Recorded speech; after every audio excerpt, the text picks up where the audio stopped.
একটি ছবি, আর সেই ছবিকে কেন্দ্র করে দুই মিত্রের সম্পর্কে তৈরি হলো ফাটল।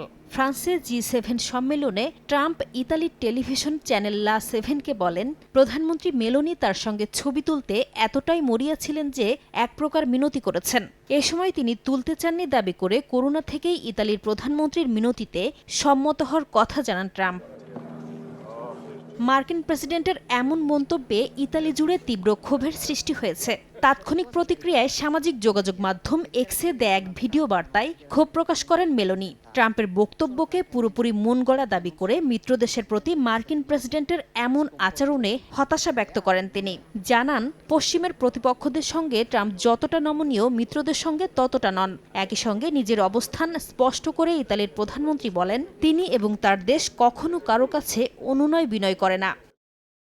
তবে থেমে থাকেননি ট্রাম্পও। নিজের সামাজিক মাধ্যম ট্রুথ সোশ্যালে এক পোস্টে আবারও মেলোনির বারবার ছবি তুলতে চাওয়ার বিষয়টি পুনর্ব্যক্ত করেছেন তিনি। কারণ হিসেবে ইতালিতে মেলোনির জনপ্রিয়তা তলানিতে বলে দাবি করেন মার্কিন প্রেসিডেন্ট। যুক্তরাষ্ট্র প্রতি বছর ইতালি ও ন্যাটো মিত্রদের সুরক্ষায় কোটি কোটি ডলার খরচ করছে দাবি করে ইরান যুদ্ধে ওয়াশিংটনকে রোমের রানওয়ে ব্যবহার ও তেহরানের পরমাণু সক্ষমতা অর্জন ঠেকাতে মেলোনি সরকার সমর্থন দেয়নি বলে উল্লেখ করেছেন ট্রাম্প।